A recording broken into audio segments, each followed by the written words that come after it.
Bonjour, bonjour à toutes et à tous. Alors, connus ou pas, c'est pas un problème.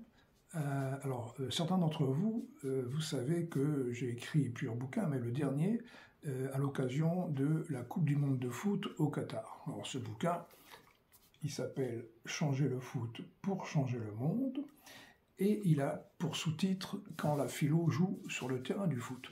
D'ailleurs, à mon sens, le sous-titre est plus important que le titre lui-même.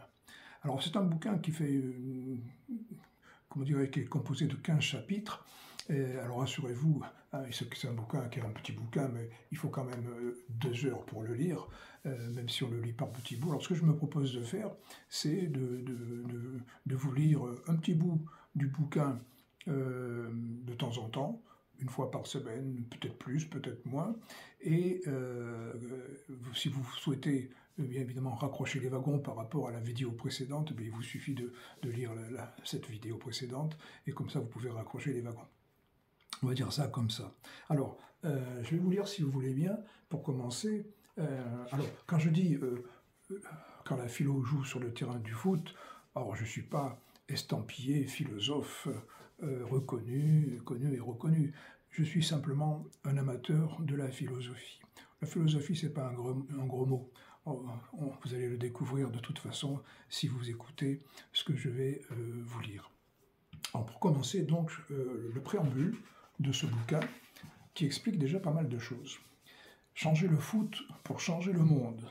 Tiens donc, rien que ça. Eh bien oui, tout comme le football a déjà changé le monde, pourquoi ne pourrait-il pas le changer à nouveau, mais cette fois en changeant lui-même? Encore faudrait-il que le monde dût être changé, me direz-vous. Et le cas échéant, pourquoi changer un sport et pas autre chose? Mais surtout, pourquoi le foot? Et pourquoi pas un autre sport? Autant de questions qui méritent d'être posées, mais surtout que des réponses leur soient apportées. Nous l'allons montrer tout à l'heure, comme le disait Jean de La Fontaine en Vieux François dans Le Loup et l'Agneau. Mais le fabuliste avait commencé sa fable par ces mots: « La raison du plus fort est toujours la meilleure ». Nous allons le montrer tout à l'heure, dans le bouquin donc, en bon français dans le texte, et nous verrons qu'il pourrait bien se faire que dans la vraie vie, le foot puisse être le loup et que le monde puisse être l'agneau. Alors, je vais donc vous lire la première page, tout simplement, pour commencer, la toute première page du premier chapitre de ce bouquin, qui en comprend donc 15, et donc on devrait arriver à une trentaine de petites vidéos à la fin. Le premier chapitre s'appelle « Le foot, soluble dans la philo ?» Point d'interrogation. Que vous soyez directement ou indirectement concerné par le foot, ne serait-ce qu'à travers les activités sportives de vos enfants ou petits-enfants, je vais m'efforcer de faire appel, sur votre respect, au moins autant à votre sensibilité qu'à votre intelligence, à vos sens aussi bien qu'à votre discernement, même si dans notre psychisme, ces deux aspects de notre personnalité sont intimement liés. Je crois que pour la bonne compréhension du propos, cet angle d'approche est de nature à créer entre nous un minimum de complicité facilitatrice. Ces pages s'adressent donc aussi bien à des amateurs de ce sport qu'à celles ou à ceux qui sont indifférents, voire hostiles.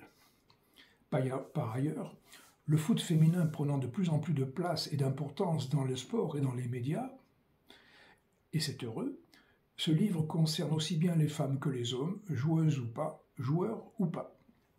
Dans ce qui suit, et par commodité d'écriture, j'utiliserai le plus souvent le masculin, m'adressant en ce sens au genre humain dans sa globalité. Je vais aussi me garder d'être par trop affirmatif. Néanmoins, une chose est claire, à travers nos sens, tout commence par des ressentis, et donc par des sentiments.